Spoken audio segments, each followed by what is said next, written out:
Bismillahirrahmanirrahim. Assalamualaikum warahmatullahi wabarakatuh. Alhamdulillahirrabbilalamin. Di kesempatan pertemuan kita kali ini untuk mata kuliah kewirausahaan, kita akan membahas satu materi yang menjadi alat bagi siapa saja termasuk Anda semua yang mengikuti mata kuliah ini untuk menuangkan ide-ide kreatif terkait dengan bisnis yang akan dijalankan.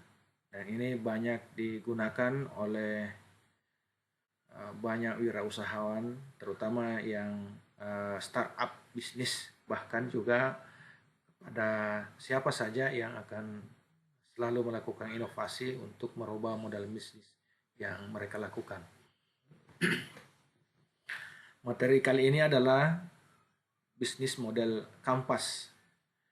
Kita akan lihat seperti apa bisnis model kanvas itu dijadikan sebagai alat untuk menggali sekaligus untuk menemukan gitu ya model bisnis yang tepat atas ide-ide bisnis yang kita ingin lakukan. Sebelumnya di mata kuliah kewirausahaan 1 di semester sebelumnya sudah dijelaskan banyak hal terkait dengan kewirausahaan itu. Apa itu wirausahawan, apa itu kewirausahaan, kemudian bagaimana menemukan ide bisnis, bagaimana melakukan riset pasar, dan seterusnya. Dan saya yakin itu sudah disampaikan oleh dosen sebelumnya di semester yang lalu. Saya ingin mengulangi beberapa hal sekaligus untuk menyegarkan ingatan kita kembali terkait dengan apa syarat-syarat entrepreneur itu. Apa syarat-syarat yang harus dimiliki oleh seorang wirausahawan. Syarat-syarat ini saya coba gali sendiri dan saya menganggap bahwa ada satu hal yang sangat penting yang harus dimiliki oleh seorang yang mau memulai berwirausaha. Modal ini adalah modal yang saya sebut harus ada rasa cinta yang sungguh-sungguh terhadap bidang berwirausaha ini. Mengapa? Karena ada dua unsur di dalam cinta itu yang memang mesti dimiliki oleh seorang dalam hal apa saja sebenarnya. Ya, dalam aktivitas apapun yang kita lakukan, kalau itu didasari dengan rasa cinta, maka insya Allah hasilnya juga akan memuaskan gitu. Ada dua unsur di dalam, ada yang disebut dengan desire. Desire itu adalah hasrat. Ada hasrat, ada keinginan yang luar biasa untuk mewujudkan ide untuk mencapai tujuan dari bisnis yang akan kita lakukan. Namun kalau hanya sekedar hasrat saja gitu ya, keinginan yang menggebu-gebu, keinginan yang kuat saja, maka biasanya itu akan berhenti ketika tujuan itu tercapai, ketika ide itu sudah terwujud, kemudian bisnis itu berjalan, ada profit yang diterima, biasanya akan terhenti di situ. Padahal bisnis tidak hanya harus berhenti pada satu titik di mana tujuan awal itu sudah tercapai, kemudian ada profit yang kita terima, tetapi bisnis itu harus dibuat selalu berkembang berkelanjutan. Makanya inovasi, ide kreativitas, dan seterusnya itu harus terus dimiliki oleh seorang wirausahawan.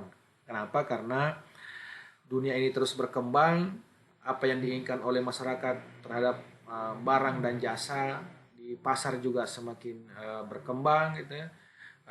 Sehingga tidak boleh tidak, bisnis apapun itu harus melakukan inovasi. Kalau tidak ada inovasi maka pasti akan mati. Apalagi era sekarang ini adalah era yang memunculkan banyak kegagetan. Orang biasa istilahkan era ini adalah era disruption. Ada kegagetan yang luar biasa yang tiba-tiba saja muncul gitu ya. Nah, biasanya di era semacam ini kalau kita lihat fakta banyak sekali yang bisa kita saksikan perusahaan-perusahaan besar justru yang banyak bertumbangan gitu. Dan yang lebih banyak maju itu adalah perusahaan-perusahaan rintisan, perusahaan-perusahaan startup. Ya. Mengapa seperti itu? Karena biasanya perusahaan-perusahaan yang organisasinya sudah besar, maka konsekuensi untuk melakukan inovasi atau berubah gitu ya, men-switch produk, barang dan jasa yang mereka miliki, yang mereka produksi, itu menjadi tidak mudah gitu. Namanya perusahaannya sudah besar, bisnisnya sudah sangat besar, kemudian harus tiba-tiba berubah haluan, maka pasti banyak konsekuensi yang akan muncul. Berbeda dengan bisnis rintisan, bisnis apa namanya, apalagi kalau di sektor UKM, ya startup bisnis itu berubah dari satu model ke model yang lain, itu menjadi sesuatu yang mudah saja dilakukan karena ibaratnya tubuh gitu ya masih gesit, masih lincah karena lemaknya kurang gitu. Mungkin bisa diistilahkan seperti itu. Unsur yang kedua di dalam cinta itu ada yang disebut dengan passion, gitu. Semangat, gairah gitu. Jadi kalau dua hal ini dimiliki, ada keinginan yang kuat, ada keinginan yang menggebu-gebu untuk mencapai apa namanya tujuan, memperoleh profit, membuat ide bisnis itu menjadi terwujud nyata gitu ya. Kemudian ditambah lagi ada gairah, ada semangat untuk terus melakukan inovasi, berkreasi, kemudian memahami apa yang diinginkan oleh pelanggan dengan baik, maka bisnis yang dijalankan itu akan terus berkembang dan berkesinambungan, terus maju gitu ya, dan seterusnya gitu. Nah, selanjutnya paling tidak gitu ya, dalam seorang wirausahaan itu harus memiliki tiga hal ini gitu. Ya. Ada tiga hal yang dimiliki. Yang pertama itu ada semangat, ada gairah gitu ya.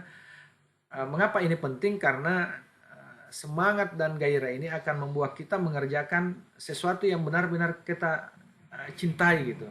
Sesuatu yang benar-benar kita sukai gitu. Sesuatu yang benar-benar ingin kita lakukan. Itu yang disebut dengan passion, itu unsur yang pertama yang harus dimiliki. Dan ini menjadi penting untuk sampai pada pencapaian tujuan dari bisnis itu sendiri. Kemudian talent, gitu ya. Talenta, bakat.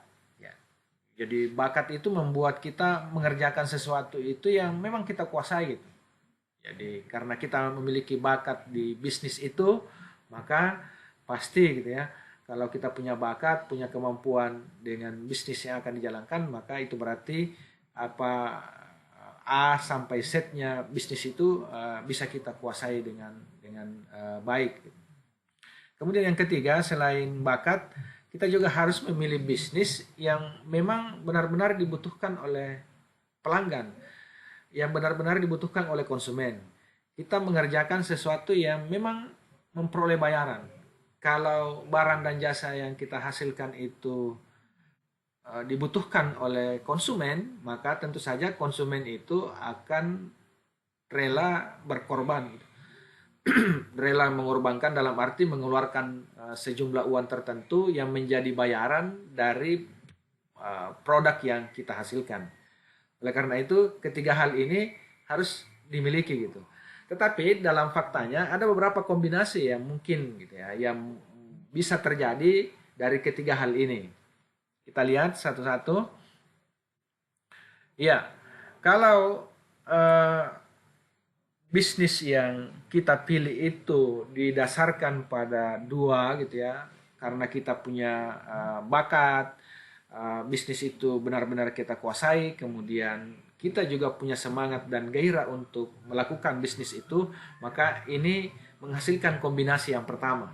Ya, kombinasi yang pertama itu adalah bisnis yang memang kita senangi, tetapi karena dia tidak benar-benar dibutuhkan oleh konsumen atau pelanggan, maka ini menjadi bisnis yang istilahnya memaksa, kita yang memaksa memproduksi barang dan memaksa konsumen untuk membeli barang itu. Tidak dibutuhkan.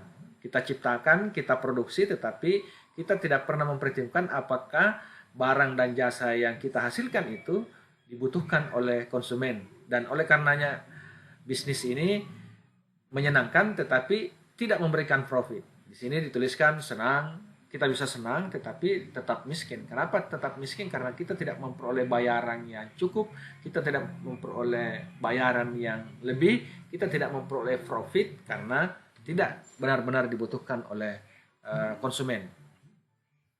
Kemudian kombinasi yang kedua yang bisa lahir dari ketiga hal ini adalah bisnis yang didasari oleh kita memiliki bakat, bisnis itu kita kuasai dan dibutuhkan oleh masyarakat gitu, dan dibutuhkan oleh konsumen atau pelanggan gitu. Jadi kalau bisnis itu kita pilih karena memang kita punya pengetahuan yang cukup, kita benar-benar menguasai produk tersebut gitu ya. Kemudian ada orang, ada konsumen yang siap membayar itu, maka kombinasi yang muncul adalah kombinasi yang kedua. Bisnis ini menjadi bisnis yang bisa saja berkecukupan, dalam arti ada profit yang memungkinkan bisnis itu tetap berjalan, tetapi biasanya membosankan gitu. Kenapa membosankan? Karena tidak ada passion di situ, tidak ada gairah, tidak ada semangat gitu. Sehingga sampai pada titik tertentu ini akan membosankan gitu. Tidak ada inovasi, tidak ada hal-hal baru, tidak ada kreasi yang bisa dilakukan untuk menjamin bahwa bisnis itu bisa tumbuh, berkembang dan berkelanjutan gitu. Nah, kombinasi yang ketiga yang bisa terjadi adalah bisnis yang dipilih karena kita memiliki gairah atau semangat untuk melakukan atau memproduksi barang itu, menciptakan produk gitu ya, sekaligus juga gitu ya, produk tersebut memang juga dibutuhkan oleh konsumen gitu. Kita mungkin tidak memiliki kemampuan, bisnis itu mungkin tidak kita kuasai gitu ya, tetapi kita mungkin bisa membayar orang lain untuk dipekerjakan dan sama-sama melakukan bisnis itu, sama-sama memproduksi barang dan jasa yang akan kita lempar ke pasar gitu. Nah, kombinasi yang ketiga ini akan menghasilkan sebuah bisnis yang menyenangkan, tetapi ada perasaan yang tidak terpuaskan gitu. Kenapa tidak terpuaskan? Karena kita tidak mengerti secara detail seperti apa seluk-beluk dari produk yang kita hasilkan atau barang dan jasa yang kita produksi tersebut gitu. Nah, bisnis impian itu adalah bisnis yang mampu mengkombinasikan ketiga hal ini. Jadi kita punya kemampuan, bisnis itu kita kuasai, benar-benar kita kuasai, kita juga memiliki semangat dan gairah untuk melakukan itu, dan juga gitu ya, yang paling penting bahwa produk atau barang dan jasa yang dihasilkan itu benar-benar dibutuhkan oleh konsumen. Inilah yang disebut dengan bisnis bisnis impian gitu. Itu yang kita inginkan, ketiga hal ini. Dan kita berupaya mudah-mudahan kelak ya, Anda semua bisa menemukan ide gitu ya, ide bisnis yang bisa dilakukan dengan memiliki ketiga hal tersebut atau tiga unsur gitu ya. Talenta, kemudian ada semangat, ada gairah, kemudian dibutuhkan oleh masyarakat gitu. Bisa memecahkan persoalan yang ada di masyarakat gitu. Nah, sekarang kita melangkah gitu. Ini juga pengulangan. Lalu apa itu wirausahawan? Wirausahawan itu bisa didefinisikan sebagai seseorang yang melihat masalah sebagai peluang usaha.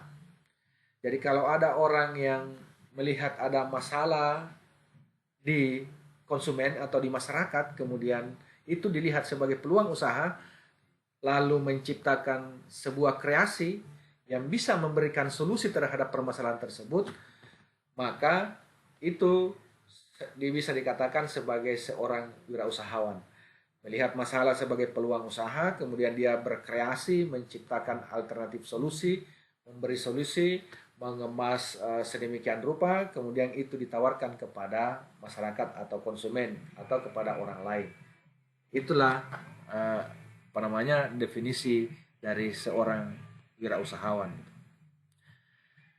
Nah, kalau kita mau mulai bisnis, maka tidak boleh tidak, bahkan bisnis usaha yang mikro, kecil, menengah gitu ya, itu harus memiliki bisnis model yang baik. Mengapa bisnis model atau model bisnis ini menjadi penting? Karena ini akan membuat bisnis yang dilakukan atau usaha yang kita pilih itu menjadi lebih bernilai gitu.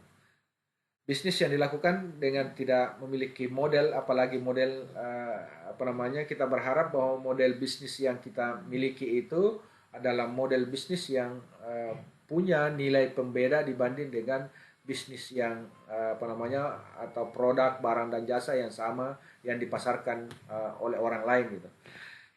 Sekarang kita bisa lihat bahwa banyak produk di pasaran, tetapi barang dan jasa tersebut masing-masing memiliki keunikan dari bisnis modelnya atau model bisnis yang mereka pilih gitu.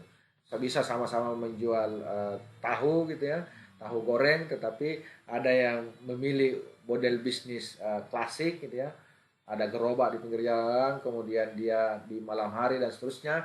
Kemudian ada tahu yang model bisnisnya juga berbeda, kemasannya menjadi lebih menarik, pelayanannya bisa online dan seterusnya gitu ya. Itu terkait dengan model bisnis yang dipilih. Nah, ada pertanyaan. Ini slide-nya ini adalah slide yang yang saya kutip dari online gitu ya. Pertanyaan yang perlu kita jawab bersama, Anda semua harus bisa jawab ini, seperti apa bisnis model dari ketiga hal ini. Ada McD, kemudian ada Tokopedia, kemudian ada di bawah itu Warteg United gitu ya. Jadi ini menjadi tugas kalian semua untuk bisa gitu ya mendeskripsikan seperti apa sih model bisnis dari ketiga merek ini gitu. Ini bisa dilihat ini paling tidak ada 3 yang harus dijawab gitu ya, dideskripsikan dengan baik gitu ya. Yaitu siapa customer dari ini, logonya di atas ini McD misalnya gitu ya. Nanti Anda bisa deskripsikan siapa sih customernya McD itu. Apakah customernya McD sama dengan customer dari bisnis serupa yang lain gitu. Kemudian pertanyaan kedua adalah yang harus bisa dijawab adalah what gitu. Apa yang Anda tawarkan pada customer? Ini seakan-akan bahwa McD ini adalah bisnisnya Anda gitu. Kemudian Anda diminta untuk mendeskripsikan, menjelaskan who, what, dan how gitu. Siapa customernya, kemudian apa yang ditawarkan oleh McD itu, kemudian how, bagaimana McD melakukan itu. Ini 3 pertanyaan ini harus bisa Anda jawab, dan ini menjadi tugas pertama gitu ya, tugas pertama bagi kalian untuk bisa membuat ini dibuat seakan-akan bahwa bisnis ini adalah bisnisnya Anda, atau paling tidak Anda orang luar yang bisa melihat siapa sih customernya McD, kemudian apa yang ditawarkan, keunikan mungkin yang ditawarkan, pelayanannya seperti apa dan seterusnya, kemudian how-nya itu bagaimana mereka melakukan itu. Nah, sekarang kita masuk bagaimana kita menyiapkan bisnis model, bagaimana kita menampilkan, bagaimana kita mendesain sebuah model bisnis. Ini adalah satu gambaran bahwa karena nanti model bisnis itu biasanya harus dilakukan atau harus didiskusikan oleh bersama-sama. Ini adalah gambaran bahwa di dalam organisasi itu kita bisa saja memiliki pendapat yang beragam, ya. Tetapi harus menghasilkan irama yang indah gitu. Jadi harus menghasilkan irama yang seimbang, harus menghasilkan irama yang tujuannya sama gitu. Jadi dalam organisasi itu karena berkumpul lebih dari 1 orang, gitu ya, maka walaupun pandangannya berbeda, pikirannya berbeda-beda, tetapi harus diikat oleh satu tujuan yang sama, visinya sama, misinya sama, walaupun dengan suara yang berbeda-beda. Ibarat kalau kita ada satu grup musik, ada gitarisnya, ada apa namanya, drummernya, ada vokalisnya, ada yang apa namanya, biola dan seterusnya gitu ya. Tetapi kalau mereka sebagai satu tim, pasti harus menghasilkan irama yang merdu, yang harmonis dan seterusnya gitu ya, sehingga enak didengar gitu. Walaupun yang banyak terjadi kadang-kadang dalam satu kelompok itu terlalu banyak orang yang eh, mempertahankan idenya sendiri atau menganggap bahwa pendapatnya saja yang harus didengar, pendapatnya saja yang benar gitu dan seterusnya. Ini fenomena gitu ya, fenomena diistilahkan di sini fenomena bla bla bla dalam organisasi. Mau cerita saja semua. Sama juga nanti gitu ya, ketika kita praktek untuk membuat bisnis model gitu ya, atau model bisnis yang Anda pilih dari ide-ide Anda sendiri.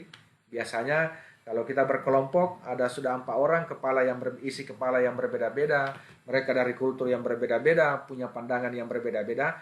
Kalau ini tidak diorganisir dengan baik, maka akan menghasilkan fenomena bla bla bla gitu. Cerita-cerita saja gitu. Dan seterusnya. Ya.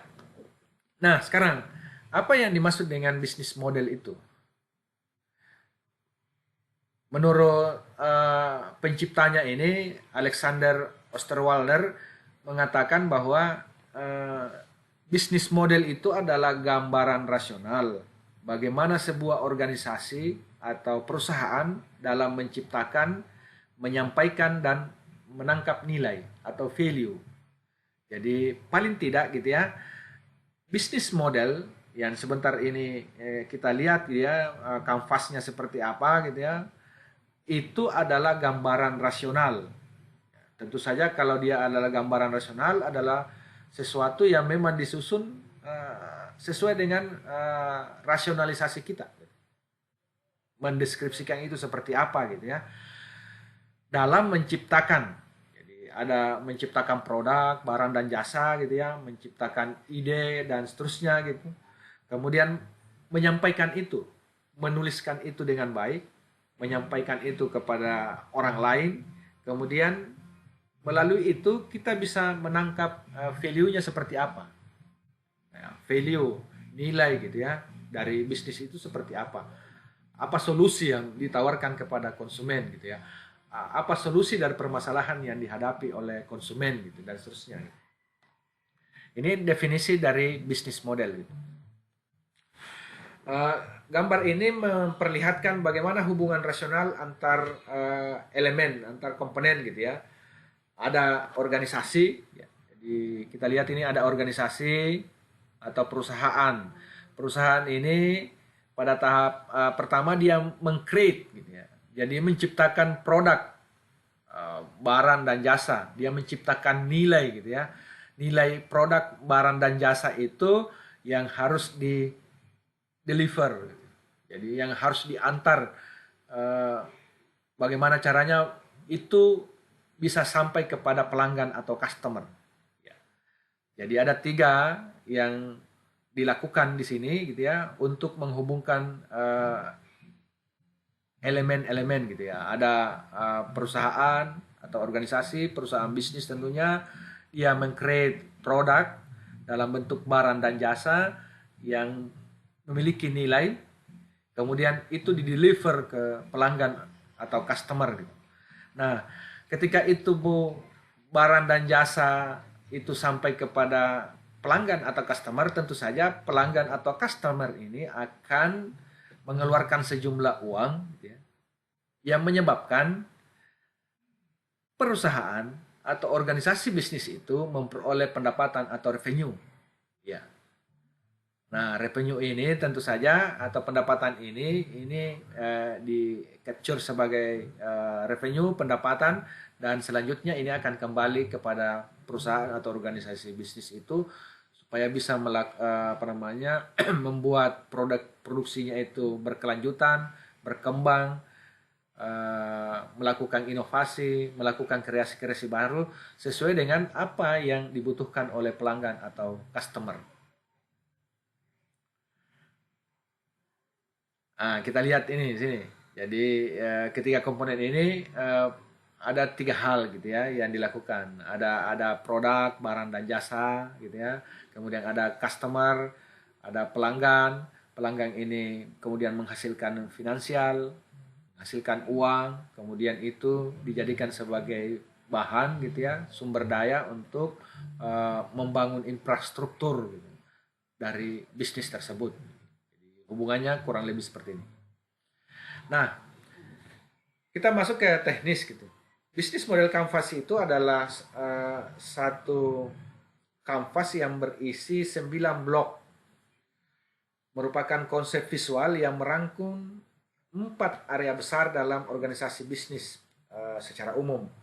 Jadi di situ ada pelanggan, ada penawaran. Penawaran itu berarti ada produksi barang dan jasa, kemudian ada sarana prasarana dan ada kelayakan finansial, ada sumber daya, kemudian ada unsur finansial. Paling tidak dalam 9 blok dalam kanvas itu, bisnis model kanvas itu memuat 4 hal ini. Ada pelanggan, ada penawaran, ada sarana prasarana dan ada kelayakan finansial. Nah, seperti apa bisnis model kanvas ini? Kita lihat, Anda perhatikan bahwa di sini ada terbelah menjadi dua, ada yang disebut dengan panggung depan, ada panggung belakang. Panggung depan ini memang selalu menjadi pusat perhatian, selalu menjadi pusat perhatian utama. Tetapi harap diingat bahwa kesuksesan panggung depan itu ditentukan oleh panggung belakangnya gitu, yang tidak nampak, yang tidak kelihatan, yang kadang-kadang biasa kita lupakan tetapi itu menjadi menentukan. Anggap saja bahwa biasa kita nonton ada pertunjukan gitu, ada show gitu, artis-artis, fokus perhatian kita adalah apa yang ada di panggung depan itu. Kita tidak pernah mengingat bahwa kesuksesan dari show tersebut itu ditentukan oleh misalnya tukang listrik gitu ya, yang mengatur itu semua, yang membuat panggungnya, yang mengatur hal-hal teknis yang lain. Tapi dia tidak tampak, tidak kelihatan di panggung depan. Dia ada di panggung belakang. Nah, yang mana bagian yang dalam bisnis model kanvas ini yang panggung depan? Yang pertama itu adalah customer, ya, pelanggan gitu. Ya. Ini menjadi bagian area yang di depan bahwa bisnis itu pertimbangan utamanya adalah siapa yang akan menjadi pelanggannya.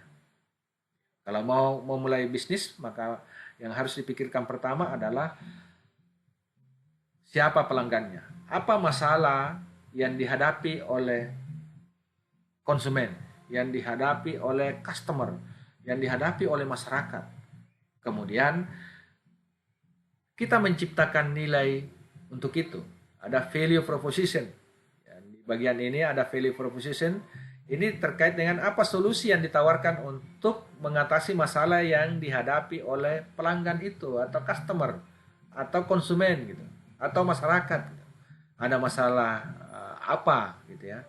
Kemudian diberikan solusinya dengan menunjukkannya melalui value proposition gitu.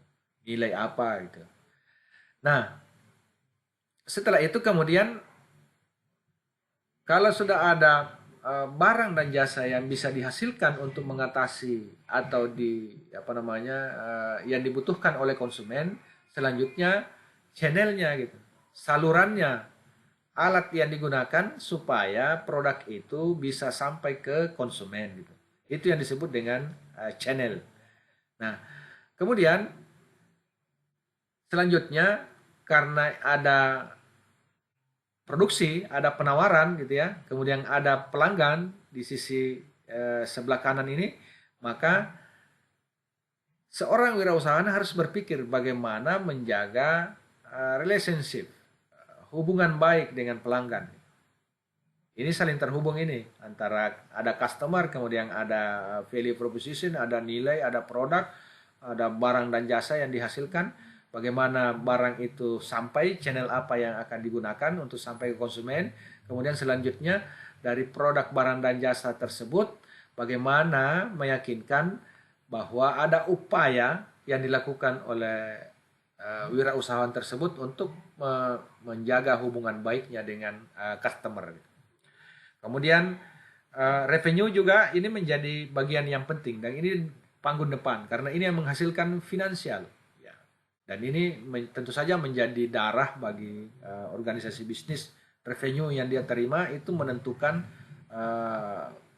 maju tidaknya usaha yang dilakukan tersebut gitu. Kemudian di panggung belakang itu ada aktivitas utama, ada key activity, kemudian key partner, gitu ya, siapa yang menjadi mitra. Jadi key partner itu bukan pemasok, gitu. Tetapi mitra. Mitra itu berarti bahwa bagaimana kita bisa menjalin hubungan baik dengan pemilik bahan baku misalnya, tanpa kita harus mengeluarkan uang. Jadi itu yang namanya mitra. Itu namanya partner gitu, dalam bisnis.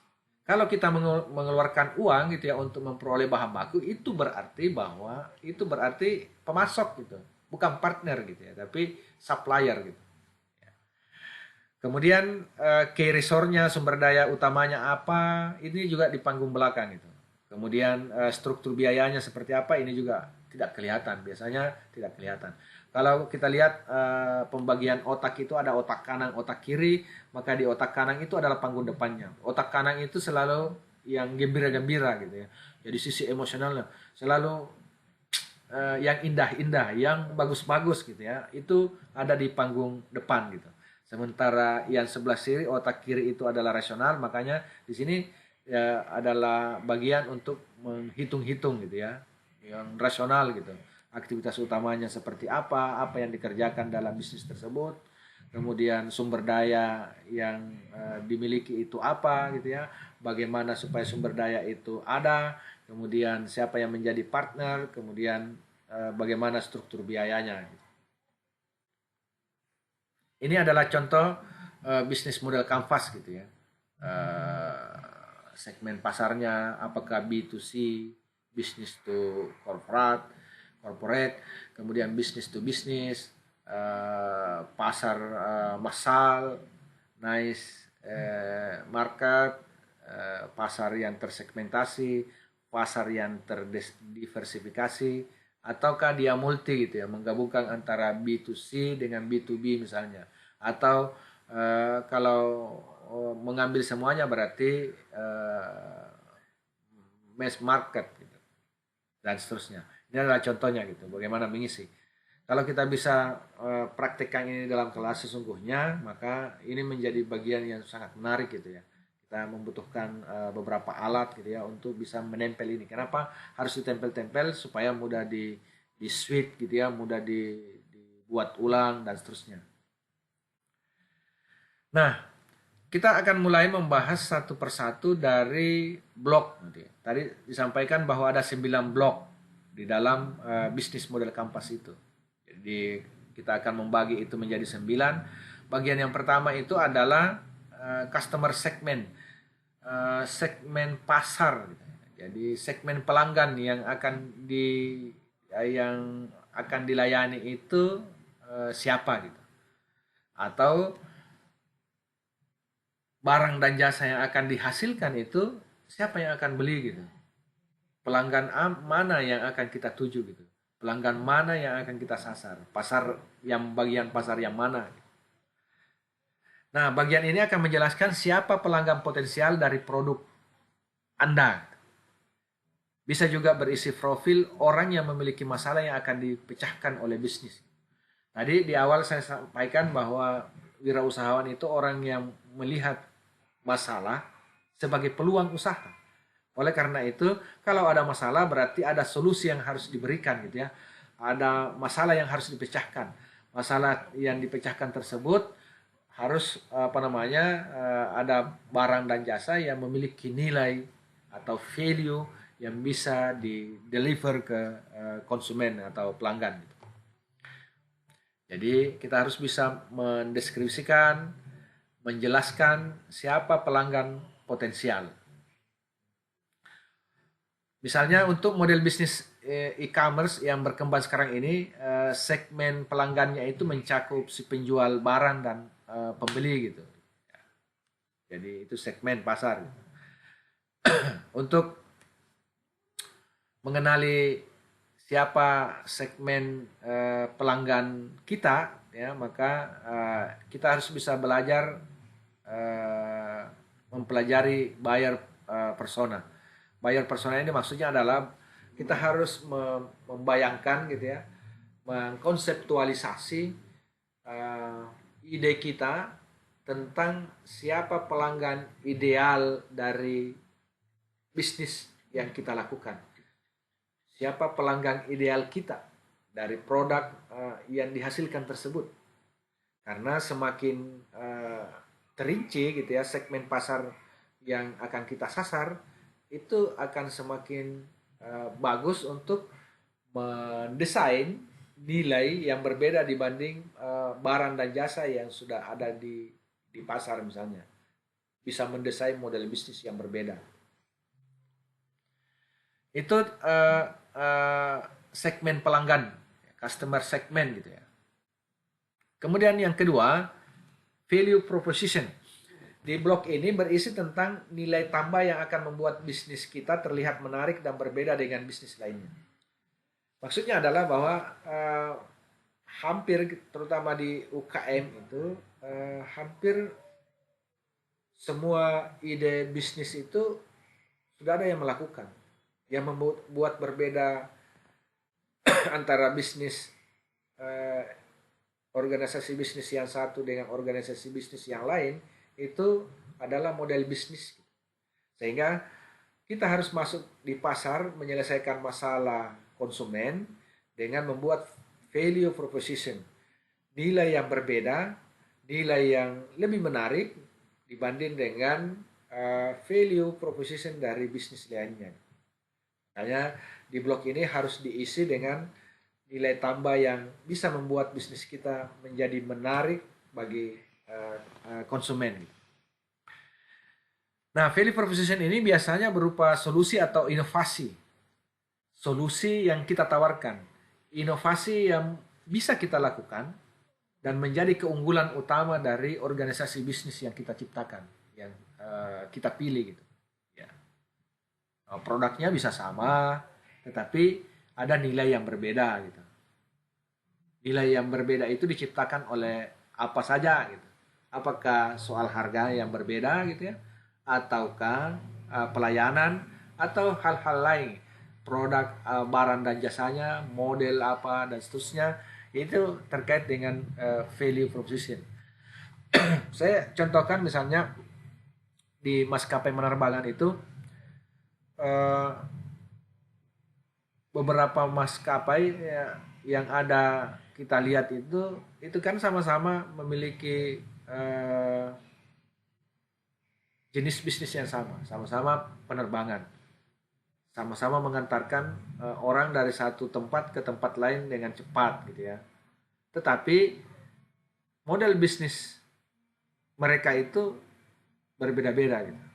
Garuda misalnya dengan Lion Air tentu saja menyasar segmen pasar yang berbeda gitu, segmen pelanggan yang berbeda gitu. Garuda segmennya lain gitu ya, Lion Air juga berbeda gitu. Dan itu keduanya memiliki value proposition yang pasti juga berbeda gitu. Nilai yang ditawarkan oleh Garuda berbeda dengan nilai yang ditawarkan oleh Lion Air. Ini salah satu contoh gitu ya, bagaimana sebuah bisnis yang produknya sama, jasanya sama, jasa yang ditawarkan sama, tetapi dari sisi yang lain ada value, ada nilai yang berbeda, dan itu menjadi unik. Kemudian kalau sudah kita deskripsikan value proposition-nya, selanjutnya adalah yang perlu dipikirkan dari bisnis yang akan kita lakukan adalah channel-nya gitu. Dengan jalan apa gitu. Jadi sederhananya channel itu media yang bisnis kita gunakan untuk mendeliver, untuk mengantar gitu ya, untuk membawa solusi itu kepada konsumen gitu. Ya, media apa yang akan digunakan gitu, agar barang dan jasa yang kita produksi itu bisa sampai kepada konsumen. Bahasa lainnya, media apa yang akan kita pilih, yang akan kita gunakan secara efektif dan efisien untuk mengantarkan solusi pada konsumen. Konsumen tadi punya masalah gitu ya, sehingga kita lah yang menciptakan solusinya. Solusi itu bagaimana bisa sampai ke konsumen gitu. Nah, channel atau media ini bisa berupa macam-macam gitu ya. Bisa sekarang dengan sudah banyak marketplace online, maka bisa pilihannya menggunakan website, bisa menggunakan online advertisement, kemudian ada aplikasi, bahkan ada juga sales person gitu ya. Jadi memasarkan secara langsung gitu ya, secara pribadi dari satu tempat ke tempat lain. Bisa juga dengan ada showroom, bisa dengan ada gedung tertentu, bisa ada toko tertentu offline dan seterusnya gitu ya. Ya. Ataukah mengkombinasikan antara channel offline dengan online. Ada yang menetap, ada yang mobile dan seterusnya gitu. Ini adalah pilihan-pilihan di channel. Intinya bahwa channel itu adalah media yang bisa kita gunakan, yang bisa kita pilih untuk mengantar barang dan jasa itu bisa sampai ke konsumen. Untuk mempelajari lebih dalam mengenai channel marketing di era modern, kita juga bisa mempelajari strategi marketing era digital. Sekarang semuanya digitalisasi, ya, sehingga kita harus bisa mempelajari gitu dengan baik bagaimana memanfaatkan kemajuan teknologi itu, informasi itu dengan sebaik-baiknya tentu saja, karena ini juga bisa mengurangi biaya yang dikeluarkan oleh perusahaan. Kemudian yang ini masih di panggung depan ini ada customer relationship. Jadi ada komponen pelanggan, kemudian di sebelahnya ada value, ada nilai yang mau diantarkan, ada solusi yang hendak di deliver ke konsumen.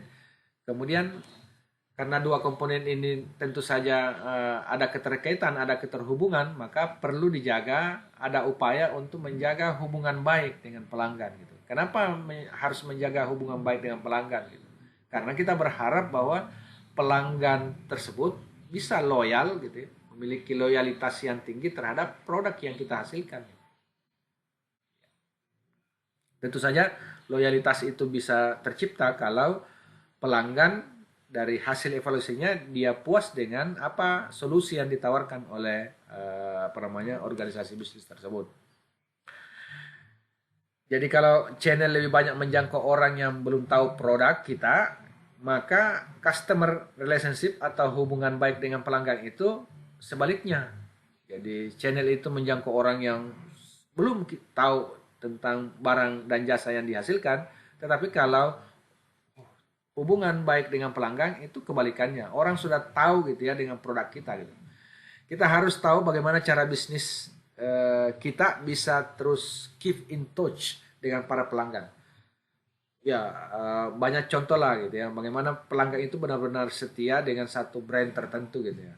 Misalnya kalau kita sebut odol, maka yang muncul di benak kita itu adalah Pepsodent. Gitu. Ya. Mengapa seperti itu gitu? Jadi pelanggan yang loyal itu apalagi kalau kita sudah memiliki brand yang kuat, maka itu akan mereduksi atau menurunkan biaya promosi yang dikeluarkan perusahaan. Kenapa? Karena pelanggan itu menjadi sales promotion tersendiri gitu. Mereka sendiri yang akan dari mulut ke mulut gitu ya, untuk mereferensi, untuk merekomendasi barang dan jasa yang kita hasilkan. Bentuk dari customer relationship ini bisa macam-macam gitu. mulai dari mungkin ada newsletter gitu ya, jadi ada berita-berita yang dibagikan, ada katalog, ada yang lain gitu ya, yang diberikan oleh perusahaan, ada layanan purna jual, ada diskon gitu ya, ada potongan harga, ada member card gitu ya, ada pembentukan komunitas, macam-macam gitu. Banyak hal yang bisa dilakukan untuk bagaimana perusahaan bisa menjaga hubungan baiknya dengan pelanggannya yang setia gitu. Kemudian masih di blok depan ini adalah revenue. Pada kedua blok bagian bawah ada cost dan revenue. Jadi ada struktur biaya di bagian bawah di model kanvas itu. Di kanvas kita itu di bagian bawah ada struktur biaya, cost structure, kemudian ada revenue stream. Nah, di sini kita perlu menjabarkan struktur keuangan dari perusahaan gitu. Jadi seperti apa gitu ya? Uang itu diperoleh dengan jalan apa?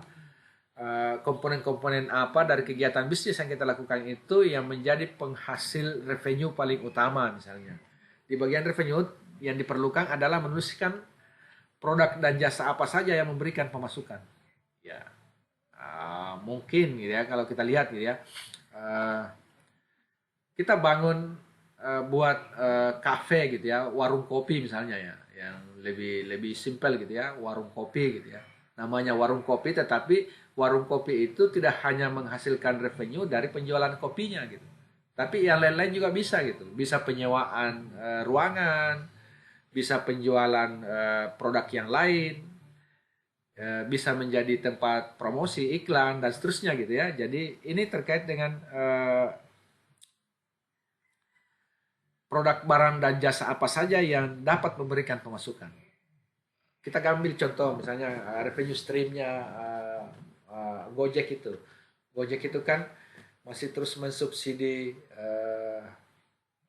apa namanya drivernya itu. Tetapi nilai dari perusahaan Gojek itu valuasinya luar biasa gitu. Mungkin kalau dihitung-hitung asetnya tidak seberapa, bahkan dia harus mensubsidi, tetapi revenue streamnya itu tidak hanya dari aktivitas pengantaran orang dari satu tempat ke tempat yang lain, tetapi sudah melakukan diversifikasi dengan kegiatan bisnis yang lain, walaupun namanya ya tetap Gojek gitu ya, dan seterusnya. Sama juga dengan Google gitu. Google itu kita bisa manfaatkan secara gratis. Lalu pertanyaannya, dari mana Google memperoleh penghasilan? Iya kan? Tentu saja kalau kita melihat dengan jeli, ternyata Google itu memperoleh penghasilan dari iklan gitu. Lalu siapa yang memasang iklan gitu? Yang mana yang lebih penting? Apakah kita sebagai pengguna Google-nya yang gratis itu atau yang mana gitu? Sekali lagi itu karena revenue-nya itu mereka peroleh dari database gitu. Jadi ada database pelanggan dan seterusnya. Dan itu bisa menjadi bernilai gitu dan seterusnya. Ya. Nah, revenue ini bisa diperoleh dari penjualan langsung, ada leasing atau sewa, biaya jasa atau pemakaian, biaya berlangganan, kemudian pemberian lisensi, macam-macam gitu. Ya. Kemudian di blok selanjutnya, dan ini sudah ada di panggung belakang, ada key resource. Key resource itu terkait dengan sumber daya utama yang digunakan gitu. Sumber daya utama apa saja. Jadi key resource itu merupakan kolom yang akan menjelaskan aset strategis perusahaan. Aset ini bisa berupa bahan baku produk, kemudian infrastruktur yang dibutuhkan, dan semacamnya. Sumber daya apa saja gitu, yang menjadi utama dari bisnis yang kita lakukan itu. Nah, ini terkait dengan tenaga kerja, pekerja kita, sumber daya manusia yang kita manfaatkan dalam bisnis itu, kemudian yang terkait dengan fisik, sarana dan prasarana atau infrastruktur itu, tentu saja apakah kita membutuhkan tanah, apakah kita membutuhkan bangunan, apakah kita membutuhkan mesin, apakah kita membutuhkan kendaraan dan seterusnya. Dengan jalan apa kita memperoleh tanah, apakah harus sewa atau harus beli atau harus bermitra. Bangunan juga seperti itu, bagaimana caranya membangunnya, apakah bangunan itu adalah bangunan sewa atau bermitra. kita harus bayar sendiri ataukah dengan kolaborasi dengan yang lain dan yang lain-lain gitu. Mesin dan kendaraan juga seperti itu.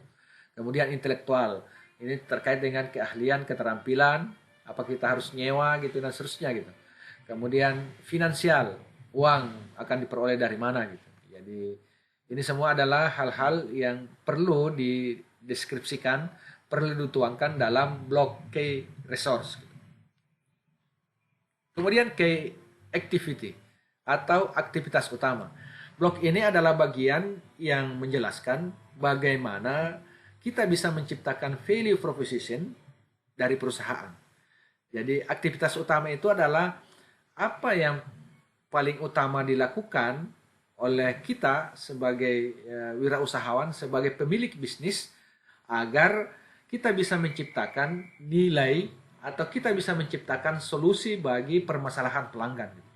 Bagaimana kita menciptakan value proposition perusahaan, nilai yang berbeda itu, aktivitas apa yang dilakukan. Itu yang perlu dideskripsikan di blok key activity. Jika bisnis kita adalah produk sifatnya produk dasar gitu ya, maka inovasi teknologi dalam proses pembuatan produk itu bisa menjadi aktivitas utama, inovasinya gitu ya. Jadi kalau dia berbasis produk, barang atau jasa, maka tentu saja inovasi itu menjadi aktivitas utama. Karena kalau tidak ada inovasi maka pasti akan tertinggal gitu. Ya. Jadi pilihannya itu inovasi atau mati gitu. Kalau tidak ada inovasi ya mati gitu. Bisnisnya. Kemudian yang selanjutnya ada key partner, mitra utama. Jadi tidak ada bisnis besar yang berjalan sendiri gitu. Dalam menjalankan sebuah aktivitas bisnis, tentu kita membutuhkan mitra. Jadi harus ada partner karena tidak mungkin dari hulu sampai hilir semua adalah milik kita. Apalagi kalau bisnis itu adalah bisnis rintisan, startup di UKM itu gitu. Jadi kita membutuhkan partner. Disinilah tempat kita memasukkan mitra strategis yang kita miliki. Dalam konteks bisnis, mitra sebenarnya bisa supplier gitu, bisa vendor, bisa agensi dan sejenisnya. Walaupun sebenarnya mitra yang ideal itu adalah kita gitu ya bisa bertukar, kita memperoleh bahan baku ya, kita dipasok bahan baku, tetapi kita tidak perlu mengeluarkan uang gitu ya untuk memperoleh bahan baku tersebut. Jadi kemitraan itu ada, partnership itu ada gitu. Dengan jalan apa tentu saja ya dengan kontrak bisnis dan seterusnya gitu. Kemudian bagian yang terakhir dari bisnis model Canvas itu adalah cost structure atau struktur biaya. Pada bagian ini kita harus bisa menentukan biaya apa saja yang dibutuhkan untuk menjalankan keseluruhan aktivitas bisnis tersebut. Untuk mempermudah, struktur biaya dapat diisi berdasarkan isian pada kolom aktivitas utama, bisa kemudian pada kolom sumber daya utama dan channel. Kenapa? Karena struktur biaya itu pasti sejumlah uang yang sejumlah biaya yang dikeluarkan itu adalah untuk membiayai pengadaan dari kegiatan aktivitas utama ini tadi. Biaya itu muncul karena ada aktivitas atau kegiatan yang dilakukan gitu. Kegiatan utamanya apa gitu, dan itu harus pasti membutuhkan biaya. Kemudian ada sumber daya juga yang memerlukan biaya, channel, media untuk mendistribusi, mendeliver barang dan jasa yang kita hasilkan sampai ke konsumen. Semua ini tentu saja memiliki konsekuensi biaya gitu. Ini adalah contoh bisnis model kampasnya. Nah, ini bisa Anda buat, nanti dibuat secara berkelompok, satu kelompok 4 orang, dan kemudian mulai mengisi blok-blok ini, ada 9 gitu. Kita mulai dari customer segmennya, segmen pelanggannya itu siapa, sedetail mungkin gitu ya. Kemudian yang kedua adalah menuliskan gitu ya value proposition-nya apa gitu. Ya, nanti Anda bisa tuliskan, bisa kerja berkelompok dengan teman-temannya, tetapi yang paling utama, yang pertama kali adalah bagaimana Anda menemukan ide bisnis dulu, bisnis apa yang Anda sepakati dengan teman kelompoknya, yang Anda pilih untuk dibuatkan model bisnisnya gitu. Kesembilan hal ini. Saya rasa ini untuk pertemuan kita kali ini menjadi tugas. Ada tugas pertama tadi itu, kemudian ini adalah tugas selanjutnya, dan ini akan kita bahas pada pertemuan berikutnya. Nanti masing-masing berkelompok dengan jalan sudah mulai harus bisa mengisi. Nanti pada pertemuan berikutnya kita sudah bisa saling berdiskusi, kemudian saling sharing terkait dengan bisnis model atau model bisnis yang kita deskripsikan tersebut. Saya rasa ini teman-teman sekalian, terima kasih atas segala perhatiannya. Kalau ada hal yang ingin ditanyakan, nanti Anda sampaikan melalui pembelajaran kita di classroom gitu ya. Nanti Anda tulis komentar supaya bisa direspon dengan baik. Diskusi berikutnya insya Allah kita harapkan supaya ini bisa berjalan, dan bisnis model Canvas ini tidak hanya sekedar kita diskusikan, tapi kita berharap bahwa sampai pada ujung kita pertemuan kita bisa melakukan expo untuk melihat ide-ide bisnis. Apalagi kalau itu sudah bisa langsung terwujud produk, barang dan jasa yang kita tawarkan tersebut. Demikian, terima kasih. Billahi taufiq wal hidayah. Assalamualaikum warahmatullahi wabarakatuh.